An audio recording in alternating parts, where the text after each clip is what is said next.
بصوا يا جماعه، السلام عليكم. الاول عاملين ايه؟ وحشتوني. آه الناس كلها بتقول نعمل تونه بسمك المكريل. هو كل شيء جايز، مفيش مشكله. بس انا والله لما عملتها على كلام الناس كمان ان هي ممكن تكون تونه، لقيتها طعمها مش تونه، بس طعم علب المكريل ده. آه مكريل، العلب اللي انتوا تشتروها بتاعت المكريل هو ده. انا دلوقتي حطاه طبعا نضفناه كويس جدا. بصوا قشطه من جوه، بصوا السلسله بتاعته. احنا دلوقتي هنعمل حاجه واحده. انا دلوقتي حاطينه في محلول نقع، اللي هو عباره عن ملح وليمون وميه نظيفه. اوكي. وطبعا عقمت البطرمانات. وهنا تعالي هنا يا هنا دي الميه اللي احنا هنسلق فيها. محطوط فيها ورق لورا وفلفل اسود وفلفل وبتاع ده وكمون وكزبره ناشفه وروزماري. انا لسه حاطاه في السياره مش فاكره.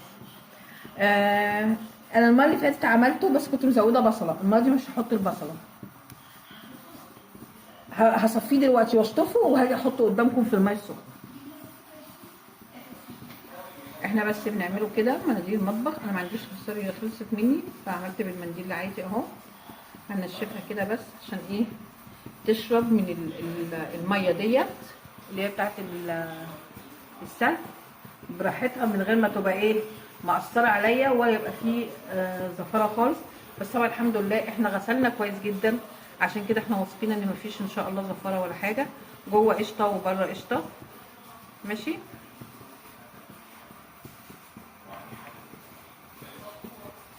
خلوا بالكم الناس بتقول سيبوه ساعه او ساعتين. سمك الماكريل يا جماعه من الاسماك اللي هي بتبقى جايه مجمده، احنا مش بنصطادها من عندنا.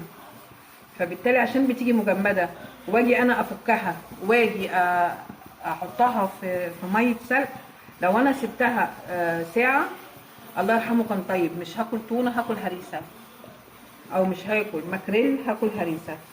انا بقى عايزه اطلعها شرايح حلوه كده ومظبوطه، وفي نفس الوقت انا عايزه احافظ على ميه السلق ديت، لان ميه السلق دي اللي انا هزود عليها الخل، وهزود عليها الليمون. وهعصر فيها دلوقتي نص ليمونه كمان، عشان هي دي المحلول اللي انا هحط فيه.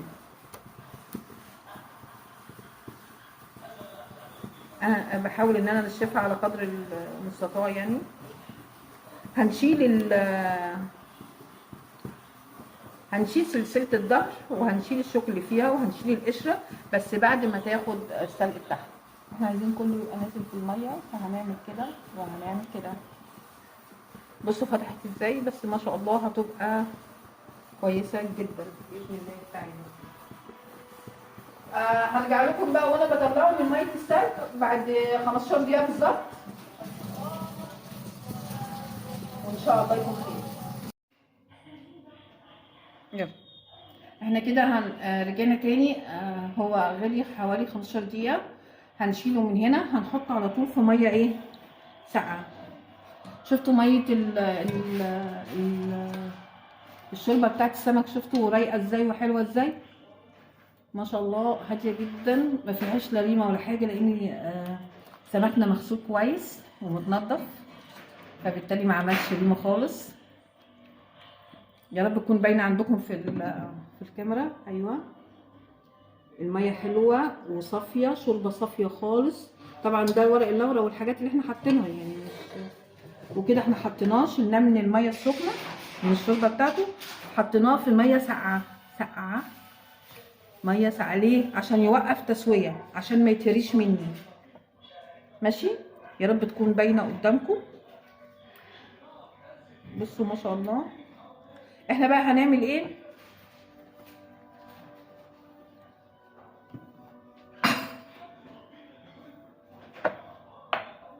دي البطرمانات اللي احنا قلنا عليها، غليناها في ميه سخنه، لان معلش الماكريل ده هيبقى عايز شويه عنايه، فمعلش استحملوا. بس هتاكلوا حاجه نظيفه صنعوا ايديكم. شوفوا دلوقتي احنا بنجيب علبه الماكريل بكام، وانتوا تعرفوا احنا وفرنا قد ايه. هتعرفوا ان احنا وفرنا كتير قوي قوي قوي قوي قوي. وفرنا في ايه بقى؟ وفرنا ان احنا دلوقتي بقت عندنا حاجه صنع ايدينا ونضيفه جدا جدا جدا، وفي نفس الوقت ايه، فلوس اقل بدل المصاريف الكتير اللي عمالين ندفعها دي. احنا هنا هبصوا بقى، ده الجلده بتاعتها. بصوا هي بتشال بالايد اهي، مش عايزه تشال معاكي بالايد، اعمليها كده بظهر المعلقه. شايفين؟ يا رب تكون واضحه ليكم.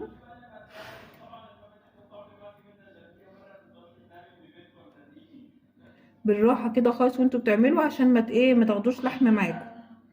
ماشي كده.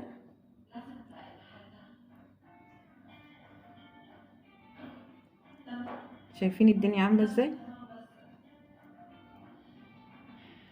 بصوا ما شاء الله اللحم بتاعها ابيض وجميل كده. تحس ان انتوا ايه، غسيل ايديكم بقى ونظافه ايديكم يا جماعه، يعني اكيد انتوا فاهميني. بصوا هنعمل كده بسم الله الرحمن الرحيم. بصوا طلعت ايه الحته بحالها. لو كنا بقى سيبناها ساعه كنا هنلاقي ايه، كنا هنلاقي الدنيا اتهرت مننا.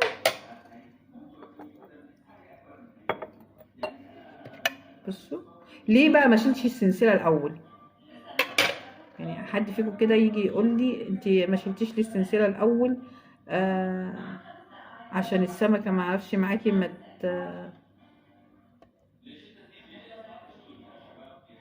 ما تتهريش. اقول لكم بصوا انا كده ماسكاها سلسله، ماسكه الايه، الالف في ايديا. بقدر اشيل الجلد من غير ما ايه، ما اعمل اي حاجه، عشان لما احطها في قلب البطرمان اكل حته نظيفه، وفي نفس الوقت انا ما عنديش اي حاجه من الشوائب بتاعتها. الشوربه دي هنصفي منها شويه، وهنحط عليهم كوبايه خل او نص كوبايه، لان انا مش عامله، انا كنت عامله السنه اللي فاتت كميه اكبر فكنت حاطه كوبايه خل. المره دي هنحط نص كوبايه خل. معلش يا جماعه انا ما بحبش السمكه لما يكون فيها دهون، فعشان كده لما لقيت حته طريه شلتها. ماشي. وهنيجي هنا برضو بسم الله الرحمن الرحيم. شايفين بكل سهوله. في بقى عندك هنا شايفه ده اللي هو الشوك اللي على الجنب ده، هتلاقيه في نص السمكه. شيليه يا حبيبتي، عشان ايه لو حد من اطفالك عايز ياكل على طول. بصي مفيش شوك ولا حاجه، وبصي الحته ماسكه نفسها، وبصي قشطه.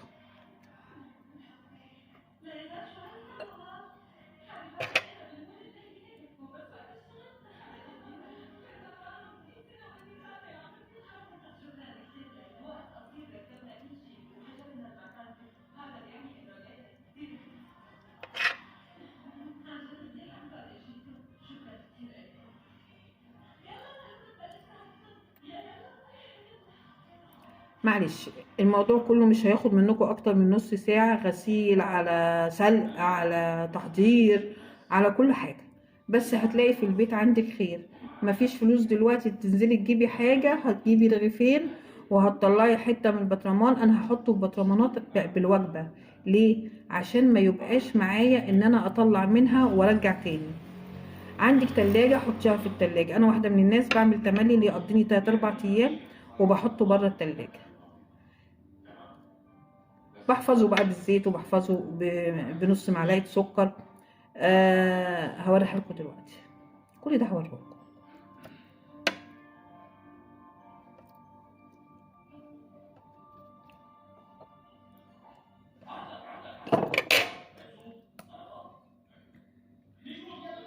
انا قلت بقى اشيل كل الجلد وبعد كده ايه اشيل السلسله قدامكم. انا شلت اول 2 عشان تشوفوهم.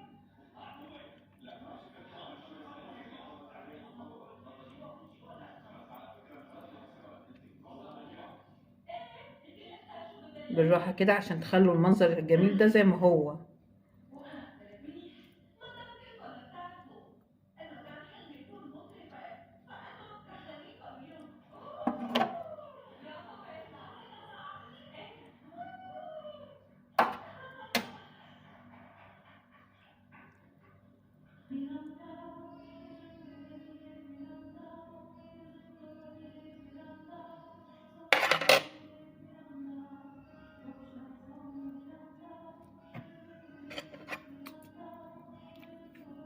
ليه؟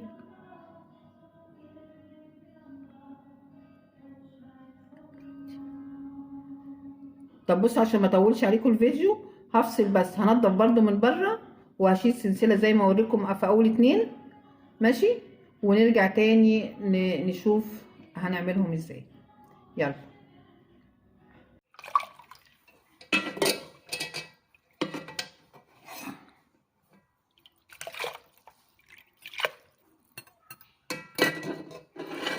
طيب بقى ده كده انا بصورها. صورها صح؟ طيب انا بقولك قربي بصوا بقى يا جماعه، احنا هناخد من محلول النقع ده، السلق ده اهو، اللي هينزل فلفل وكمون وحاجات من دي انا عايزاه، بس انا مش عايزه ورقه لورا كبيره، مش عايزه اي حاجه تديني طعم او تديني ريحه انا مش عايزاها.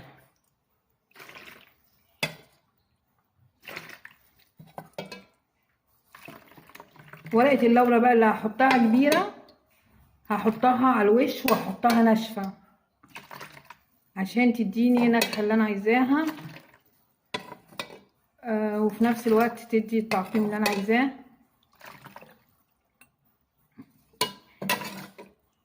انا بقول كفايه كده، خلي معانا الكبشه. هنحط نص كوبايه خل،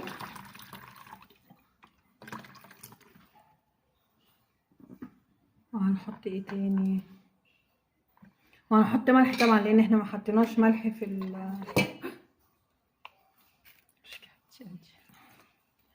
هنحط ملح، مش هنملح قوي بس هنحط الملح المعقول، وهنحط نص معلقه سكر ماده حافظه،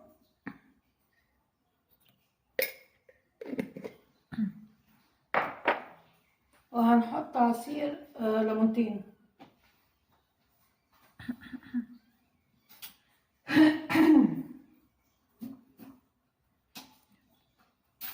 انا بس انتوا عارفين نجلاء بتعمل عزم اختراع يا كوتش. هما بقى يقولوا تونه، يقولوا بطيخ، يقولوا اللي يقولوه. بصوا العصاره اكبر من الليمونه، اصغر من الليمونه، اصغر من الليمونه. فهنعصر المنوع ولما تكش نبقى نحطها في عدد العصر.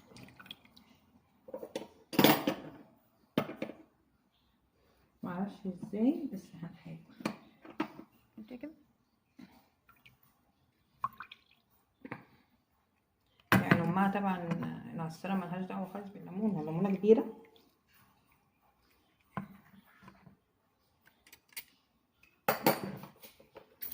بس عسلة الحب اللي انا مش هقدر اعصرهم، فاهمين قصدي؟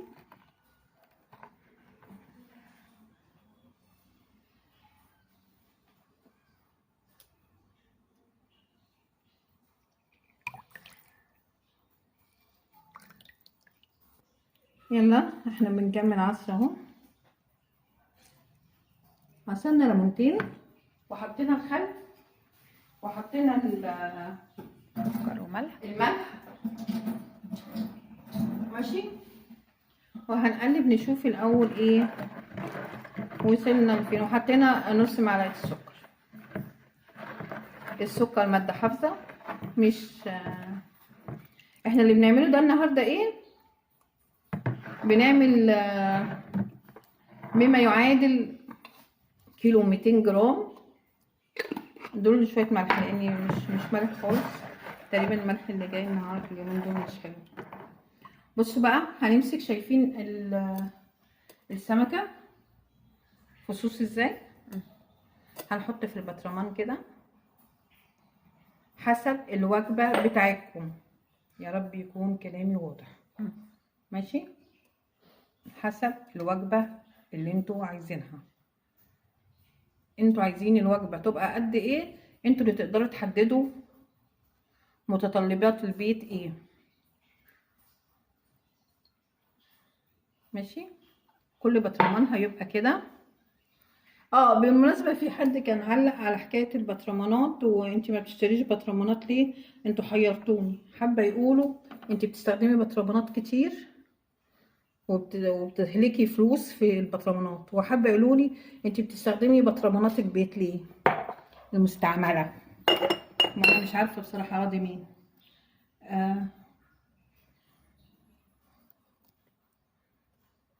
ادي الكيلو 200 جرام، على الاقل عملنا بطرمانين 3 ولسه.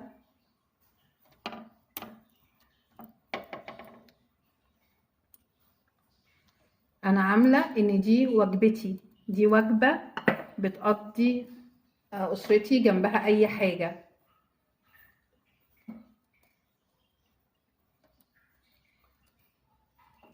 يعني جنبها طبق فول، جنبها رنجه، جنبها هعملها على ابتدى على فطيره، اي حاجه.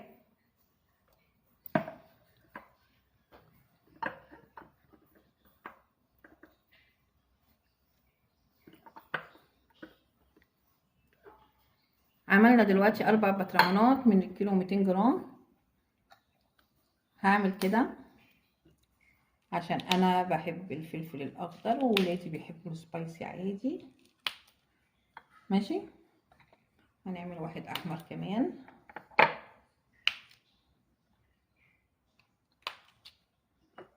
كل اللي انتوا شايفينه ده هيتغطى بايه؟ الصوص العميق بتاعنا دوت.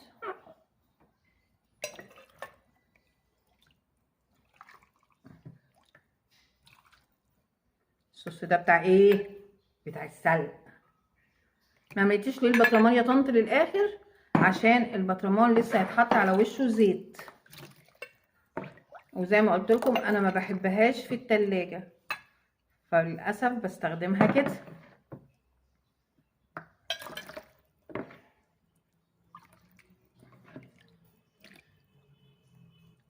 بصوا طنط نجلاء بتعمل عزمه. شفتوا المحلول؟ شفتوا المحلول؟ محدش قال حاجه بقى؟ ايديا ميزان.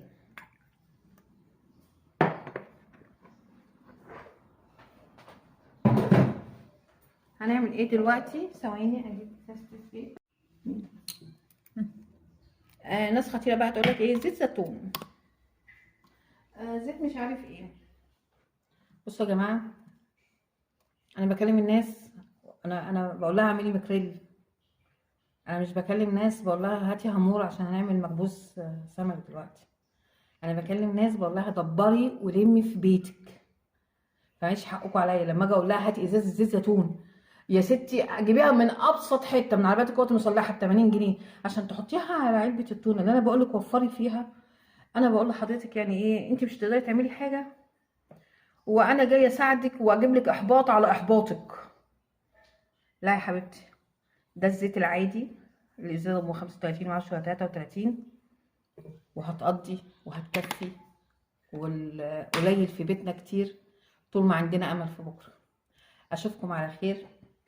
البطانات دي هنقفلها دلوقتي، هنقفلها بطريقه هتعجبكم، لاني هحطها بعد ما تخلصي كده. هتملي حله ميه وهتحطي فيها اي قطعه قماش او فوطه عندك، وهتروحي مغطيه البطانات بتاعتك جيدا كده. عايزه تحطي كيس بلاستيك حطي، انا مش هحط، بس لو عايزه تحطي حطي، بس انا بحط زيت. الزيت بيبقى عندي احسن وافيد. هحطها لمده 15 دقيقه برضو، عشان لما اجي افتح اسمع التكه. اشوفكم على خير وفكره جديده وحاجه جديده. بس دي مش جديده، دي الناس كلها عملتها، بس هي والله ما تونه، هي ماكريل.